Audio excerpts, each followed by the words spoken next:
Have you ever wished you could walk into your house, throw your backpack down, and tell your house you just want to watch TV? Then you head into your bedroom, you change, you come back, the TV's powered on, it's on the correct input and everything, and all you have to do, just sit down, start to watch the newest episode of Iron Chef America. Is that still on? Whatever. Anyway, with the help of Google Home and Logitech Harmony Hub, now you can.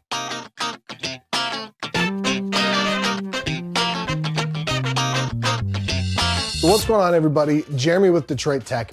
I recently purchased a Logitech Harmony Hub with the smart remote.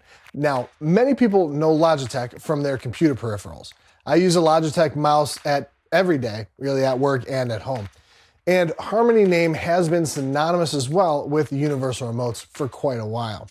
The problem a lot of people had with the Harmony or universal remotes is they could often be a bit buggy, and they really were a pain to set up. My problem personally was that it wasn't that hard to turn on a couple of devices, with just a couple of remotes, so why spend $200-300 on this universal remote? Well, a year or two ago, I saw the Harmony Hub online. It was just a simple squarish box, and it could really control everything in your home, and even worked with Amazon's voice assistant.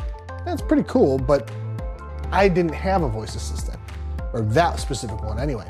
When I got Google Home, I would still have to go through IFT just to get it to work. Well, now Google Assistant works with the Harmony Hub out of the box. It's a done deal. So you open the box and there's the hub, a power cable, IR blaster with an extra long cable, and an extra USB to micro USB cable.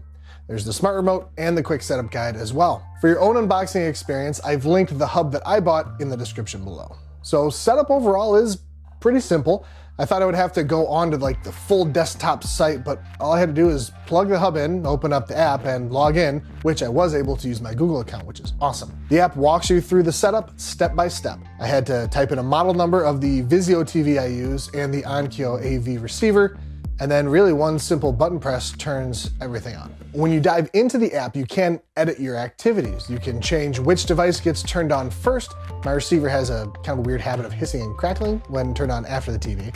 It even allows you to add delays before performing some functions, which this is actually really useful when you use different inputs on your TV or receiver, because sometimes it can take some time from when you turn it on to when it actually recognizes the remote control command to change those inputs. After a little bit of finagling, and I'll get into that a bit later, I had everything set up perfectly. The Harmony remote controlled the Amazon Fire TV, and I was able to replace 3 remotes with just one. One button press switches inputs on the TV so I can use my Chromecast.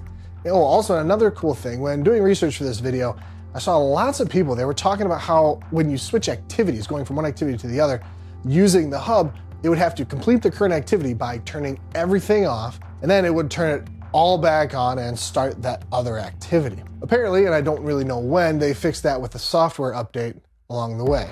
Appreciate that, Logitech. I can even add my hue lights into those routines or activities. They give you the ability to create an activity, for example, like movie time, and you can have your lights dim to just the perfect brightness and color, which, that's pretty cool. Now, the whole reason I got this thing was so I could use Google Assistant or Google Home, turn my TV on and off, right? But so does that actually work? Well, it does, but it's actually a bit kludgy if you ask me. I have to say, Google, ask Harmony to watch Fire TV, and honestly, that's more than I want to say. Not that I'm lazy, I'm pretty lazy. The great thing is Google Home app allows you to create shortcuts. Now, I just have to tell Google, watch TV, and everything boots up. Same thing with the Chromecast. And now I can yell at Google to shut it down, and everything just turns off. Anyway, it really just works. But there have to be some negatives for this, right? Definitely. So let's start with the setup. I first set up the watch TV activity, but the remote wouldn't work with the Fire TV. I ended up having to delete the activity and create a whole new one, making sure to select the Amazon Fire TV. So this honestly was probably just user error, I guess. Also, the remote doesn't allow you to select which device you're controlling. True, it's pretty darn smart, and when I hit the volume, it adjusts the volume on the receiver, and even when the rest of it is controlling the Fire TV, that sort of thing. But sometimes I just want to adjust things on the TV and really dive into that menu. I would either have to, start a whole new activity or actually pull out the TV remote. And the buttons on the remote, not labeled very obviously. I mean, I know they had to make concessions considering this is going to control tons of different devices, but the exit button goes home on the Fire TV, which honestly is not the most intuitive. You can always dive into the app on your phone, but I was really going for simplicity here. So ultimately, would I say the hub is worth it? I mean, yeah, I got a pretty good deal on it, so it was only about 80 bucks at the time. It does take a little bit of time to set up, but ultimately, I mean, I feel most people who dream of yelling at Google to watch TV don't really mind spending a little bit of time to get everything set up perfectly. There are tons of things you can control with the Harmony Hub, but really, here's the thing that makes it perfect for me. I can just yell at Google and my living room gets ready for me to watch TV. One command.